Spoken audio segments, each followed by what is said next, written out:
Darwin ने जो मत रखे वो इतने क्रांतिकारक थे, विज्ञान का ये अनुसंधान इतना क्रांतिकारक था कि पूरे जेनेसिस की कल्पना ही उसने पूरे धर्मों की उखाड़ कर फेंकी थी, कोई भी अपवाद नहीं था उसको।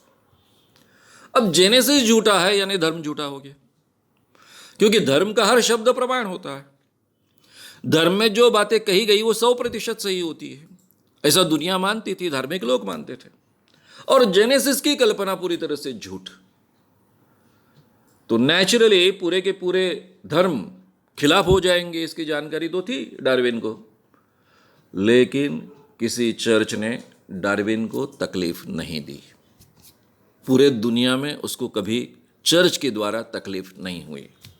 उसका कारण चर्च ने अपने आप को 200 सालों में बदल लिया था। लेकिन लड़ाई तो चलते रही और ये 20वीं शताब्दी तक चलते रही। अमेरिका में एक बहुत बड़ी केस हुई है,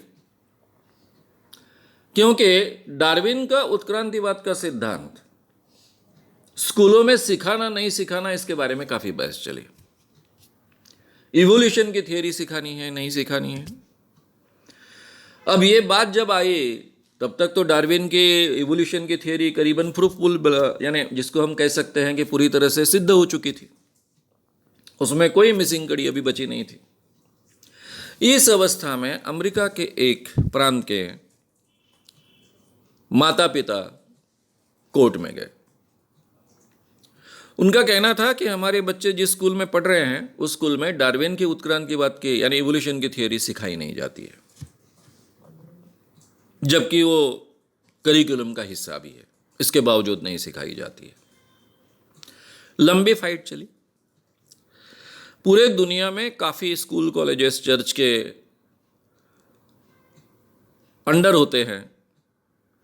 ये जो स्कूल की फाइट चल रही थी वो भी चर्च के अंडर था, तो चर्च स्कूल की ओर से आखिरी तक फाइट करते गए और जो भी हाईएस्ट कोर्ट होगा उसका निर्णय आया कि आप इस ढंग से कर नहीं सकते हो।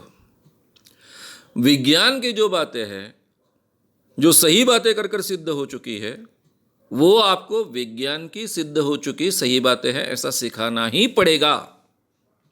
हाँ, बाइबल में क्या मत है ये आप रख सकते हो, लेकिन वो बाइबल का मत है, हमारे धर्म का मत है, हमारे धर्म ग्रंथ में जेनेसिस की कल्पना ऐसी ऐसी कही गई है, इस ढंग से आप बताइए।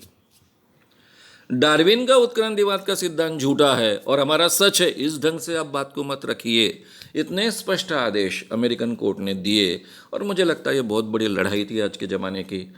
इसके बावजूद हमारे देश में कुछ लोग कहते हैं, एक हमारे बहुत बड़े मंत्री भी कहते हैं कि डार्विन का उत्क्रांतिवाद का सिद्धांत झूठा है, क्योंकि बंदरों से तो इंसान नहीं पैदा हुआ है, मैं तो नहीं पैदा हुआ हूँ, कुछ बंदर हो गए ऐसे।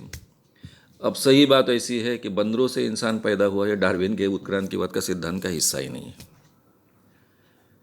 यानी बंदर और इंसान की शाखा एक ही प्राणी से शुरू हुई, ये हम कह सकते हैं। और आगे चलकर तो कह सकते हैं कि अमीबा से, यानी एक पेशीय जो प्राणी था, वन सेल का जो प्राणी था, उससे सभी प्राणी पैदा हुए हैं। उससे इंसान पैदा हुआ, उसी से शेर पैदा हुआ, उसी से हाथी पैदा हुआ, ये भी कह सकते हैं।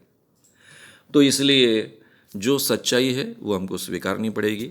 और आपने जो सवाल रखा था कि क्या इसमें आगे चलकर परिवर्तन पॉसिबल है, एक्यूरेसी बढ़ेगी और एक्यूरेट होगा और बारीकियां उसमें स्पष्ट होती जाएगी। लेकिन डार्विन का उत्क्रांतिवाद का सिद्धांत, इवोल्यूशन से ये पूरी सृष्टि पैदा ही नहीं हुई है और फिर किसी भगवान ने या फिर किसी चीज़ ने इसको पैदा किया, इस ढंग से कोई भी बात प्रूव होने वाली नहीं है। क्योंकि विज्ञान कभी भी एक बार सिद्ध हुई वो बात असिद्ध होती नहीं है। विज्ञान इस ढंग से काम नहीं करता है। विज्ञान केवल सच को ढूंढता है और जब उसे सच मिलता है तभी वो बात सामने रखी जाती है। उसी को प्रूव थियरी कहते हैं और प्रूव थियरी में कभी भी परिवर्तन नहीं होता है। अगर आपको ये वीडियो पसंद आया हो तो उसे ज़रूर लाइक करें, लोगों में ये अवेयरनेस फैलाने में हमारी मदद करें। वीडियो को ज़रूर शेयर भी करें। तो हमारे YouTube चैनल शाम मानव को विज़िट करें। ऐसे सारे वीडियोस का आनंद लेने के लिए हमारे चैनल को सब्सक्राइब करें। उसके लिए सब्सक्राइब बटन दबाएं। नए वीडियोज़ का नोटिफिकेशन पाने के लिए बेल आइकन दबाएं।